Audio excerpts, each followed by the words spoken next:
ꯃꯃꯥꯡꯗ bootable ꯁꯦꯝꯕꯒꯤꯗꯤ ꯊꯥꯗꯤ ꯊꯥꯒꯠꯈ꯭ꯔꯦꯀꯣ ꯑꯗꯣ ꯃꯌꯦꯛ ꯁꯦꯡꯅ ꯐꯖꯅ ꯎꯗꯕ ꯐꯖꯅ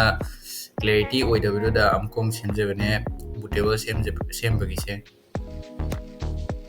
ꯑꯍꯥꯟꯕꯗ ꯍꯥꯟꯅ Rufus ꯍꯥꯏꯕ bootable ꯁꯦꯝꯅꯕ ꯃꯥꯒꯤ ꯑꯦꯄ꯭ꯂꯤꯀꯦꯁꯟ ꯍꯥꯟꯅ ꯗꯥꯎꯟꯂꯣꯗ ꯇꯧꯔꯁꯦꯀꯣ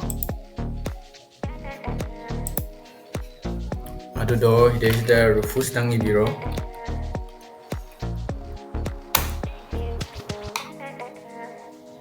Rufus download 하ꯔꯁꯨ ꯀꯩꯁꯨ ꯀꯥꯏꯗ꯭ꯔꯦ Rufus ꯍꯥꯏꯅ ꯊꯥꯕꯗ ꯑꯗꯨꯝ ꯊꯣꯛꯂꯛꯑꯅꯤꯕꯀꯣ ꯁꯨꯃꯥꯏꯅ ꯊꯣꯛꯂꯛꯑꯅꯤ ꯑꯗ ꯏꯗ ꯅꯝꯃꯅꯤ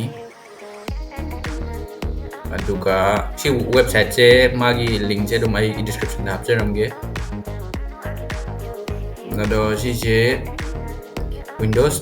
64 ꯀꯣ ꯁꯤ ꯁ꯭ꯇꯦꯟꯗꯔꯠ ꯁꯤꯗꯩꯁꯤꯗ ꯑꯗꯨꯝ ꯇꯧꯔꯁꯨ ꯌꯥꯔꯦꯀꯣ ꯁꯤꯁꯦ 4.5 version ꯀꯣ ꯁꯤꯁꯦ ꯑꯗꯨꯝ ꯗꯥꯎꯟꯂꯣꯗ ꯇꯧꯕꯤꯔꯀꯥꯟꯗ ꯑꯗꯨꯝ ꯁꯤꯖꯤꯟꯅꯕ ꯌꯥꯏꯑꯕꯀꯣ ꯑꯩ ꯍꯥꯟꯅ ꯗꯥꯎꯟꯂꯣꯗ ꯇꯧꯔꯒ ꯊꯝꯖꯔꯦ ꯑꯩꯒꯤꯗꯤ ꯗꯥꯎꯟꯂꯣꯗ ꯇꯧꯗ꯭ꯔꯁꯨ ꯌꯥꯔꯦꯕꯀꯣ ꯑꯗꯨꯒ ꯑꯅꯤꯁꯨꯕꯗ ꯑꯩꯈꯣꯏꯅ ꯗꯥꯎꯟꯂꯣꯗ ꯇꯧꯒꯗꯕꯁꯦ ꯑꯩꯈꯣꯏꯅ ꯄꯥꯝꯃꯤꯕ Windowsꯇꯣ ꯑꯗꯨꯗꯣ ꯗꯥꯎꯟꯂꯣꯗ ꯇꯧꯔꯁꯦꯕ ꯑꯗꯨꯗꯣ Microsoftꯇꯒꯤ ꯗꯥꯎꯟꯂꯣꯗ ꯇꯧꯔꯁꯨ ꯌꯥꯔꯦ ꯑꯗꯒꯤꯗꯤ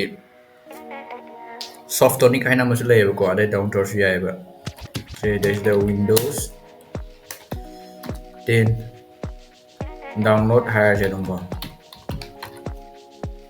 64 bit 기다 티어제바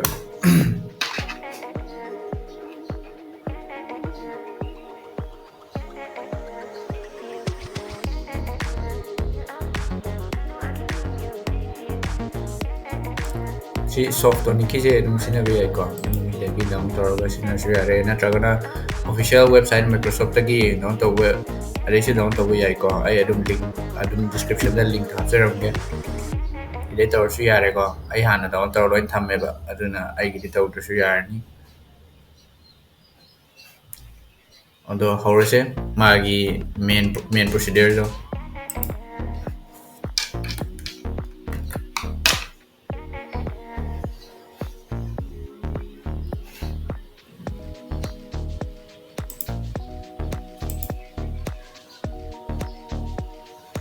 ꯑꯩꯗ software ꯍꯥꯞꯆꯔ ꯊꯝꯃꯦꯀꯣ ꯑꯗꯣ software ꯑꯗꯨꯝ ꯑꯩ ꯀꯩꯅꯣꯗ ꯆꯪꯉꯦ दा ꯑꯩꯒꯤ Rufusꯇꯣ ꯁꯤꯗ ꯂꯩꯔꯦꯀꯣ ꯂꯣꯗ ꯇꯧꯔꯦ ꯁꯦ Rufusꯀꯤ ꯃꯥꯒꯤ ꯑꯦꯄ꯭ꯂꯤꯀꯦꯁꯟꯗꯣ ꯁꯨꯃꯥꯏꯅ ꯊꯣꯛꯀꯅꯤꯀꯣ ꯑꯗꯣ ꯁꯤꯁꯦ ꯗꯕꯜ ꯀ꯭ꯂꯤꯛ ꯇꯧꯕꯤꯔꯅꯤ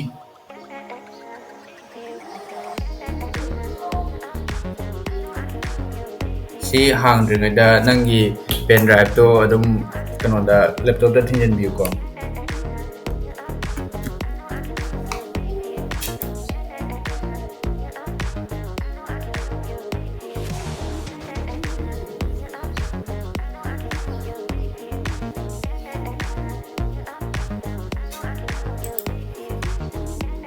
ꯑꯩ ꯄꯦꯟ ꯗ꯭ꯔꯥꯏꯚꯇꯨꯅꯦ 32 GB ꯁꯤꯁꯦ ꯑꯗꯨꯝ 8 GB ꯃꯨꯛ ꯑꯣꯏꯔꯁꯨ ꯀꯩꯁꯨ ꯀꯥꯏꯗꯦ ꯍꯥꯏꯗꯤ ꯃꯥꯒꯤ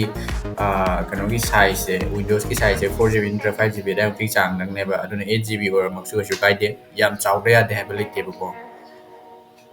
ꯑꯗꯩꯗ ꯁꯤꯗꯩꯁꯤꯗ ꯅꯪꯒꯤ ꯂꯦꯞꯇꯣꯞꯇꯣ ꯑꯅꯧꯕ ꯑꯣꯏꯔꯒꯕꯨꯗꯤ ꯂꯦꯇꯦꯁꯀꯨꯝꯕ ꯑꯗꯨꯝ ꯈꯔ ꯀꯩ ꯍꯥꯏꯅꯤ एडिशन खर वांग हाइतारेनेको जेनरेशन खर वांग अदुगुम्बदो ओइरदि मोइसिंगसे चेंज तौदबिद अदुम यायेबको अदो अरिबा ममांगै अरिबगुम्बो ओइरगदि मोइसिंगसे चेंज तौदबा यादे अदो हौजिके ओइनदि यागिरोय अइ हाना OS तो आइदा लोड तौसल् मतुंगदा सिसिंगसे नंबा यादोनेबा GPT UEFI गा हाइसे मोइसिंगसे खजि चेंज तौबा दरकार तायेबको अदो सिसिदि फाइल सिस्टम सिदि यारिखैदि NTFS ता थंबियो अदो हौजिक हाना OS तो खलजे मोइना से ISO image and high ko ID my select to dubje ado my file type to ISO image oiga dubneba OS to selector je si location ni ko hadi noi thamba location from the room satpio ID hidai sida software thame OS adugo Windows hapsa thame ko ado si Windows da ai 10 ni leire 11 to gisu yare 10 to gisu yare natraga 7 leire 7 to gisu yare any Windows adum nang leiragadi magi file type to text image file on lei ko sigi file type ta leiragadi adum yare download tawdoine point tawdisi Windows 10 gine ko adu 10 gi tawrase adum 10 je select tawre adugo open nambirase ꯁꯦ ꯑꯗꯣ ꯍꯧꯖꯤꯛ ꯉꯁꯥꯏ ꯍꯥꯏꯕꯗꯣ ꯊꯣꯛꯂꯛꯑꯦꯀꯣ ꯀꯩꯒꯨꯝꯕ ꯅꯪꯒꯤ ꯂꯦꯞꯇꯣꯞꯇꯣ ꯌꯥꯝ ꯑꯔꯤꯕ ꯃꯃꯥꯡꯉꯩ ꯍꯥꯏꯗꯤ ꯑꯩꯈꯣꯏꯒꯤ ꯂꯦꯞꯇꯣꯞ ꯑꯊꯥꯕꯒ ꯂꯩꯗꯥꯏꯅꯦ ꯑꯗꯨꯒꯨꯝꯕ ꯑꯣꯏꯔꯒꯗꯤ ꯁꯤꯁꯦ ꯍꯥꯏꯗꯤ ꯃꯣꯏꯒꯤ ꯑꯣꯏꯅ ꯍꯣꯏ ꯑꯍꯥꯟꯕ ꯁꯤꯌꯥꯟ ꯇ꯭ꯔꯥꯏ ꯇꯧꯕꯤꯌꯣ ꯑꯗ ꯃꯣꯏꯅ ꯑꯗꯨꯝ ꯏꯔꯔ ꯑꯃ ꯄꯤꯔꯛꯀꯅꯦꯕꯀꯣ ꯍꯦꯛ ꯕꯨꯠ ꯇꯧꯕ ꯀꯥꯟꯗ ꯕꯨꯠ ꯃꯤꯅꯨ ꯅꯝꯃ ꯃꯇꯨꯡꯗ ꯏꯔꯔ ꯑꯃ ꯊꯣꯛꯂꯛꯀꯅꯦꯕ ꯑꯗꯨ ꯏꯔꯔ ꯊꯣꯛꯂꯛꯄ ꯀꯥꯟꯗ ꯑꯗꯨꯗꯣ ꯃꯣꯏ ꯕꯨꯠꯇꯨ ꯆꯥꯟꯅꯗꯦ ꯍꯥꯏꯅꯦꯕꯀꯣ ꯑꯗꯨꯗꯨꯅ ꯃꯥꯒꯤ ꯄꯥꯔꯇꯤꯁꯟ ꯁ꯭ꯀꯤꯝ ꯀꯧꯋꯦꯀꯣ ꯄꯥꯔꯇꯤꯁꯟ ꯁ꯭ꯀꯤꯝꯁꯦ ꯑꯦꯝ ꯕꯤ ꯑꯥꯔꯗ ꯈꯟꯕꯤꯔꯣ ꯑꯗꯨꯒ ꯃꯥꯒꯤ ꯑꯦꯝ ꯕꯤ ꯑꯥꯔꯗ ꯈꯟꯕ ꯀꯥꯟꯗꯁꯦ ꯕꯥꯏꯑꯣꯁ ꯑꯣꯟꯈ꯭ꯔꯅꯦꯕꯀꯣ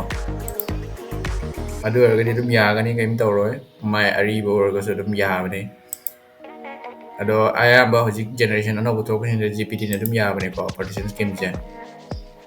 ꯑꯗꯣ ꯏꯗꯩꯁꯤꯗ ꯂꯣꯗ ꯇꯧꯍꯟꯕꯤꯔꯁꯦ ꯏꯗꯩꯁꯤꯗ ꯍꯥꯏꯔꯛꯏꯁꯦ ꯗꯤꯛꯁꯁꯦ ꯑꯩꯈꯣꯏꯅ ꯍꯥꯞꯄꯤꯕ ꯄꯦꯟ ꯗ꯭ꯔꯥꯏꯚꯁꯦ ꯑꯩꯈꯣꯏ ꯀꯩꯒꯨꯝꯕ ꯃꯅꯨꯡꯗ ꯑꯩꯈꯣꯏꯅ ꯗꯔꯀꯥꯔ ꯑꯣꯏꯕ ꯄꯦꯟ ꯗ꯭ꯔꯥꯏꯚꯁꯤꯗ ꯑꯩꯈꯣꯏꯒꯤ ꯁ꯭ꯇꯣꯔꯦꯖ ꯁ꯭ꯇꯣꯔ ꯇꯧꯔ ꯊꯝꯕ ꯍꯥꯏꯇꯥꯔꯦꯅꯦꯀꯣ ꯐꯣꯇꯣꯒꯨꯝꯕ ꯑꯣꯏꯔꯁꯨ ꯑꯗꯨꯒꯨꯝꯕ ꯑꯣꯏꯔꯁꯨ ꯂꯧꯊꯣꯛꯄꯤꯌꯣ ꯍꯥꯟꯅ ꯂꯧꯊꯣꯛꯄꯤꯌꯣ ꯅꯠꯇ꯭ꯔꯒꯗꯤ ꯁꯤꯗ ꯃꯣꯏ ꯍꯥꯏꯔꯤꯁꯦ ꯐꯣꯔꯃꯦꯠ ꯇꯧꯈ꯭ꯔꯅꯦꯕꯀꯣ ꯍꯥꯏꯗꯤ ꯁꯤꯗ ꯌꯥꯎꯔꯝꯕꯁꯤꯡꯗꯣ ꯄꯨꯂꯞ ꯀꯛꯊꯠꯈ꯭ꯔꯅꯦꯕ ꯑꯗꯨꯒ ꯅꯧꯅ ꯕꯨꯇꯦꯕꯜꯒꯤ ꯑꯣꯏꯅ ꯁꯦꯝꯈ꯭ꯔꯅꯦꯕꯀꯣ ꯑꯗꯨꯅ ꯀꯩꯒꯨꯝꯕ ꯅꯣꯏꯅ ꯄꯦꯟ ꯗ꯭ꯔꯥꯏꯚꯁꯤꯗ ꯁ꯭ꯇꯣꯔ ꯇꯧꯕ ꯀꯥꯟꯅꯕ ꯄꯣꯠ ꯁ꯭ꯇꯣꯔ ꯇꯧꯕ ꯑꯣꯏꯔꯒꯗꯤ ꯍꯥꯟꯅ ꯂꯧꯊꯣꯛꯄꯤꯌꯣ ꯅꯠꯇ꯭ꯔꯒ ꯐꯣꯔꯃꯦꯠ ꯇꯧꯔꯝꯃꯁꯨ ꯀꯥꯏꯗꯦ ꯑꯗꯣ ꯐꯣꯔꯃꯦꯠ ꯇꯧꯗ꯭ꯔꯃꯛꯁꯨ ꯃꯅꯨꯡꯗ ꯀꯔꯤꯝ ꯀꯥꯟꯗꯕ ꯑꯗꯨꯝ ꯀꯛꯄ ꯌꯥꯕ ꯌꯥꯎꯔꯁꯨ ꯀꯩꯁꯨ ꯀꯥꯏꯗꯦ ꯑꯗꯨꯝ ꯁꯤꯗ ꯂꯣꯗ ꯇꯧꯔꯀꯥꯟꯗ ꯃꯁꯥꯅ ꯑꯗꯨꯝ ꯍꯥꯏꯔꯛꯀꯅꯤ ꯑꯗꯨꯝ ꯍꯥꯟꯅ ꯌꯥꯎꯖꯔꯝꯕ ꯑꯗꯨꯝ ꯃꯥꯡꯈ꯭ꯔꯅꯤꯅ ꯍꯥꯏꯔꯛꯑꯅꯦꯕꯀꯣ ꯑꯗꯨ ꯃꯤꯗ ꯑꯗꯨꯝ ꯑꯣꯀꯦ ꯅꯝꯕꯤꯈ꯭ꯔꯣ ꯌꯥꯔꯅꯤ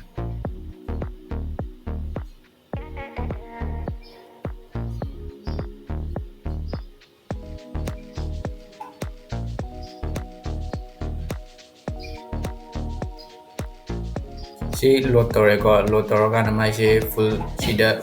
ꯌꯧꯔ ꯃꯇꯨꯡꯗ ꯃꯣꯏꯅ ꯔꯦꯗꯤ ꯍꯥꯏꯔꯛꯀꯅꯦꯕꯀꯣ ꯑꯗꯨꯐꯥꯎ ꯑꯝꯇ ꯌꯦꯡꯁꯦ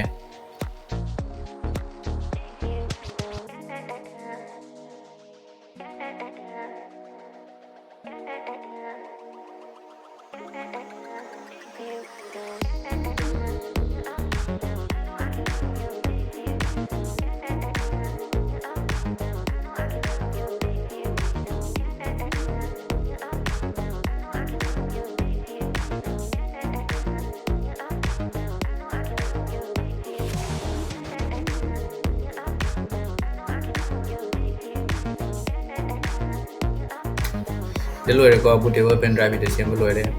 ꯑꯗꯣ ꯁꯤ pen drive ꯁꯦ ꯑꯗꯨꯝ ꯅꯣꯏꯅ OS ꯍꯥꯞꯅꯤꯡꯉꯤꯕ ꯂꯦꯞꯇꯣꯞ ꯅꯠꯇ꯭ꯔꯒ ꯗꯦꯛꯁꯇꯣꯞꯇꯨꯗ ꯑꯗꯨꯝ USB ꯊꯤꯟꯖꯤꯜꯂꯒ ꯑꯗꯨꯝ ꯄ꯭ꯔꯣꯁꯦꯁ ꯑꯗꯨꯝ ꯇꯧꯕ ꯌꯥꯔꯦ ꯃꯈꯥꯏ ꯄ꯭ꯔꯣꯁꯦꯁꯇꯣ ꯍꯥꯟꯅ ꯃꯃꯥꯡ ꯚꯤꯗꯤꯑꯣ ꯑꯃ ꯊꯥꯒꯠꯈ꯭ꯔꯕꯅꯦ ꯋꯤꯟꯗꯣ ꯍꯥꯞꯄꯒꯤ ꯄ꯭ꯔꯣꯁꯦꯁ ꯑꯣꯏꯅ ꯑꯗꯨꯗ ꯑꯣꯏꯅ ꯌꯦꯡꯕꯤꯌꯣ ꯁꯤꯗ ꯀ꯭ꯂꯣꯖ ꯅꯝꯃꯒ ꯑꯗꯨꯝ ꯌꯥꯔꯅꯤ ꯄꯦꯖꯇꯨ ꯏꯖꯦꯛ ꯇꯧꯕꯤꯈ꯭ꯔꯣ